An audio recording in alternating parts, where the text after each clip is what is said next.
గోడలకి కళ్ళున్నాయి. అవెక్కడున్నాయో తెలియదు. ఇప్పుడు ఇదో టెన్షన్ గా మారింది. ఇక షాపింగ్ మాల్స్ ట్రయల్ రూమ్ల వ్యవహారం మరీ సీరియస్ గా కనిపిస్తోంది. ఏ గోడకి ఏ కెమెరా ఉందో తెలియక టెన్షన్ పడాల్సిన పరిస్థితి. మహిళల గురించైతే చెప్పనక్కర్లేదు. గోడలకి చెవులుంటాయి, ఇది జమానా కాలం నాటి మాట. గోడలకి కళ్ళుంటాయి, ఇది అందరికీ తెలిసిన మాట. ఎక్కడ లేవు చెప్పండి కళ్ళు? అన్ని చోట్ల సీసీ కెమెరాలు మామూలుగానే అరేంజ్ చేసేస్తున్నారు. ఇక షాపింగ్ మాల్స్ లో అయితే అది నీడ్. షాపింగ్ మాల్స్ లో సీక్రెట్ కెమెరాలు లేకుంటే ఊరుకునేది లేదని పోలీసులే చెప్తున్నారు. కానీ డ్రెస్సుల సెక్షన్ లో కూడా ఇవి మామూలే. మరి ట్రయల్ రూమ్ల పరిస్థితి ఏంటి అన్నది ఇప్పుడు అందరికీ వచ్చే డౌట్. గోవాలో కేంద్ర మంత్రి స్మృతి ఇరానీకి ఎదురైన ఎక్స్పీరియన్స్ ఇప్పుడు ప్రతి ఒక్క లేడీని వణికిస్తోంది. సిటీలో మాక్సిమం పీపుల్ షాపింగ్కి వెళ్తుంటారు, ట్రయల్ రూమ్స్ లో డ్రెస్సులు మార్చుకుంటుంటారు.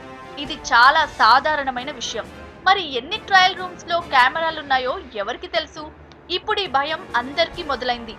ఆల్రెడీ తాము రికార్డ్ అయ్యామేమో, వెళ్తే ఈసారి దొరికిపోతామేమో అనే టెన్షన్ తప్పట్లేదు.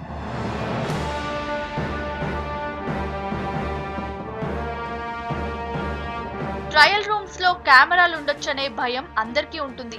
లేడీస్ కైతే ఇంకాస్త ఎక్కువే. చోటా చోటా షాపులపై అయితే అనుమానం తప్పదు. బట్ స్మృతి ఇరానీ వెళ్ళింది పేరున్న పెద్ద షాపింగ్ మాల్ కే.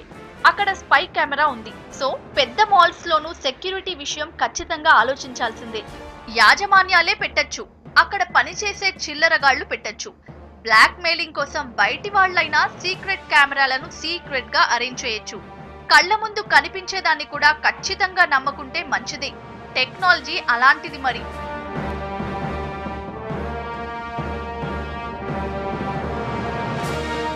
షాపింగ్ మాల్ భారీగా ఉన్నా దాని గుడ్ విల్ కూడా అంతే ఉన్నా సరే, ట్రయల్ రూమ్ లోకి వెళ్తే కెమెరాలు మనల్ని స్కాన్ చేయడం కాదు, మనమే వాటిని స్కాన్ చేయాలి. రూమ్ మొత్తం ఓ రౌండ్ అబ్జర్వ్ చేయాల్సిందే. ఎంత కేర్ తీసుకుంటే అంత మంచిది అనేది అందరూ చెప్పే మాట. మహిళలు ఇంకాస్త జాగ్రత్తగా ఉండక తప్పదు మరి.